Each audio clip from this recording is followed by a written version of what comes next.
Assalamualaikum warahmatullahi wabarakatuh. Pada kesempatan kali ini, saya akan menjelaskan salah satu materi etika profesi dan bisnis, yaitu kode etik profesi akuntan di Indonesia. Sebelumnya, perkenalkan, saya Dewi Putri Andini dengan NIM 223209113 dari kelas akuntansi 6D. Yang pertama, kita akan membahas mengenai apa sih profesi akuntan itu sendiri. Akuntan merupakan seorang lulusan S1 akuntansi yang telah memperoleh gelar profesi melalui pendidikan profesi akuntansi dan mendapatkan izin dari Departemen Pendidikan Nasional atas rekomendasi Institut Akuntan Indonesia. Di Indonesia terdapat 5 jenis akuntan dengan peran yang berbeda. Yang pertama ada akuntan manajemen, yaitu akuntan yang bekerja pada departemen akuntansi di sebuah perusahaan. Kemudian ada akuntan publik, yaitu melakukan audit independen. Selanjutnya ada auditor internal, yaitu auditor yang bekerja di dalam sebuah perusahaan. Kemudian ada akuntan pendidik, yaitu akuntan yang bekerja sebagai pendidik di salah satu universitas. Kemudian yang terakhir ada akuntan sektor publik, yaitu akuntan yang bekerja di suatu pemerintahan. Baik, selanjutnya kita akan membahas sejarah Institut Akuntan Indonesia. IAI didirikan pada tanggal 23 Desember 1957 dengan ketua pertama Profesor Sumarjo.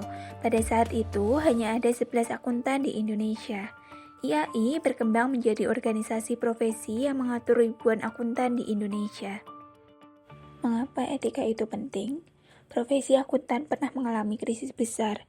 Era Soeharto memang membawa pertumbuhan ekonomi, tetapi juga melahirkan budaya KKN. Akuntan tidak luput dari tekanan ini.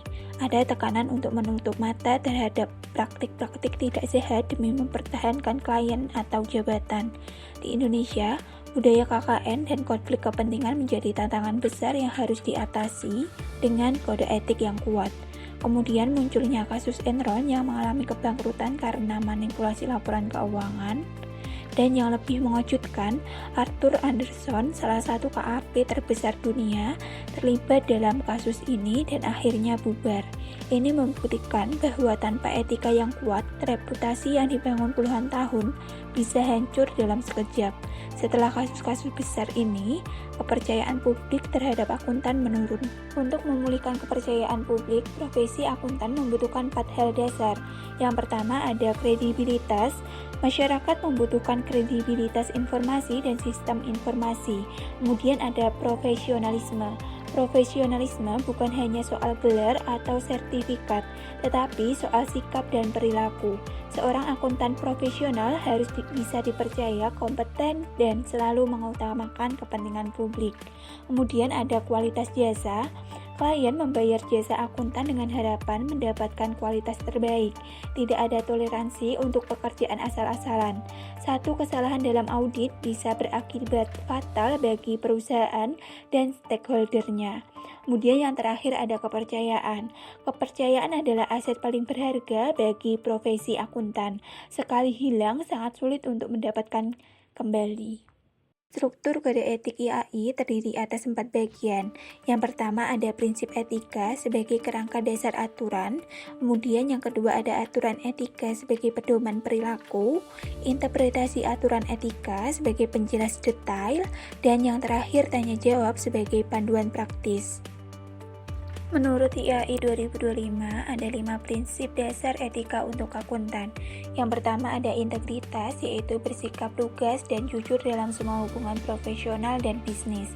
Kemudian ada objektivitas, yaitu menerapkan pertimbangan profesional atau bisnis tanpa dikompromikan oleh bias, benturan kepentingan, atau pengaruh atau ketergantungan yang tidak semestinya terhadap individu, organisasi, teknologi, dan faktor lainnya.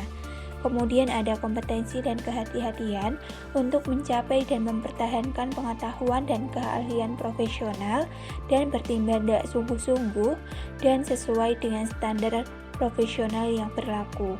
Kemudian ada kerahasiaan untuk menjaga kerahasiaan informasi yang diperoleh dari hasil hubungan profesional dan bisnis. Kemudian yang terakhir ada perilaku profesional untuk mematuhi peraturan perundang-undangan yang berlaku dan menghindari perilaku apapun yang diketahui atau seharusnya diketahui akuntan yang dapat kreditkan profesi. Kode etik IAI yang disahkan pada Kongres IAI tahun 1998 terdiri dari 8 prinsip. Yang pertama yaitu tanggung jawab profesi. Prinsip ini berarti bahwa publik menuntut tanggung jawab profesi akuntan untuk selalu menjaga kualitas informasi yang disampaikan. Kemudian yang kedua ada kepentingan publik. Prinsip ini berarti bahwa masyarakat atau publik membutuhkan dan mengandalkan informasi seperti laporan keuangan dan laporan audit yang dihasilkan oleh profesi akuntan untuk mengambil berbagai jenis keputusan bisnis. Profesi akuntan akan tetap berada pada posisi penting bila setiap akuntan selalu dapat memelihara kepercayaan publik. Kemudian prinsip yang ketiga sampai dengan prinsip yang ke-8 yaitu kompetensi. Kompetensi sendiri mencakup 3 ranah yaitu kognitif atau pengetahuan yang terdiri dari prinsip kelima, kompetensi dan kehati-hatian. Kemudian ada kompetensi afeksi atau sikap dan perilaku yang terdiri dari prinsip ketiga integritas, prinsip keempat objektivitas, prinsip keenam kerahasiaan, dan prinsip ketujuh perilaku profesional. Kemudian ada kompetensi pada ranah psikomotorik yang terdiri dari prinsip ke-8 standar teknis. Baik, selanjutnya kita akan membahas mengenai pengaturan dan perizinan KAP. Profesi akuntan diatur oleh berbagai peraturan, mulai dari Undang-Undang Nomor 34 Tahun 1954 hingga Undang-Undang Nomor 5 Tahun 2011. Pengawasannya dilakukan berlapis oleh Menteri Keuangan, IAI, IAP, dan Bapepam LK. Ada beberapa perubahan penting di dalam Undang-Undang Nomor 5 Tahun 2011, seperti persyaratan pendidikan akuntan publik diperluas, tidak hanya sarjana akuntansi, tetapi juga sarjana bidang lainnya. Kemudian untuk perubahan lainnya ada sanksi pidana ditambahkan. Kemudian untuk izin AP sendiri, masa berlakunya hanya 5 tahun tetapi dapat diperpanjang. Kemudian ada perubahan mengenai aturan rotasi audit dan bentuk usaha KAP lebih beragam. Baik, di sini ada contoh pelanggaran kode etik akuntan di Indonesia dari PT Great River International yang melakukan serangkaian kasus mulai dari rekayasa laporan keuangan 2003 berupa penggelembungan nilai penjualan dan piutang hingga gagal bayar kupon obligasi dan akhirnya dinyatakan pailit. Kasus ini melibatkan banyak pihak termasuk manajemen GRI, KAP Johan Molanda dan rekan, Bank Mandiri, dan lembaga regulasi seperti Bapepam, dan berakhir dengan pembekuan izin akuntan publik.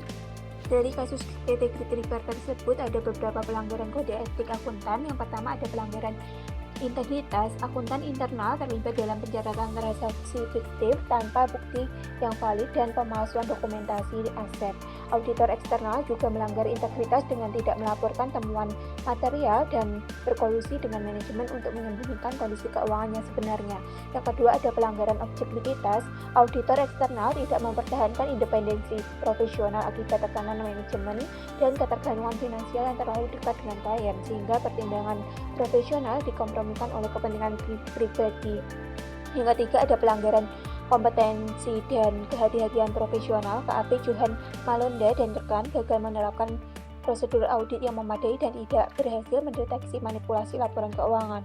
Audit menunjukkan kurangnya profesional dengan menerima penjelasan manajemen tanpa investigasi lanjutan. Kelima, ada pelanggaran kerahasiaan. Akuntan internal yang mengetahui adanya manipulasi gagal melaporkan pelanggaran kepada otoritas yang berwenang.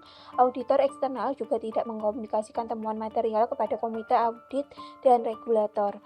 Kemudian yang terakhir ada pelanggaran perilaku profesional. Para akuntan terlibat langsung dalam aktivitas ilegal berupa manipulasi laporan keuangan dan penyalahgunaan dana obligasi serta kredit Bank Mandiri.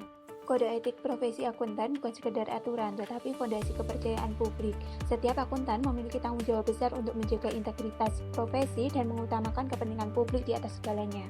Sekian yang dapat saya sampaikan. Mohon maaf apabila ada kesalahan.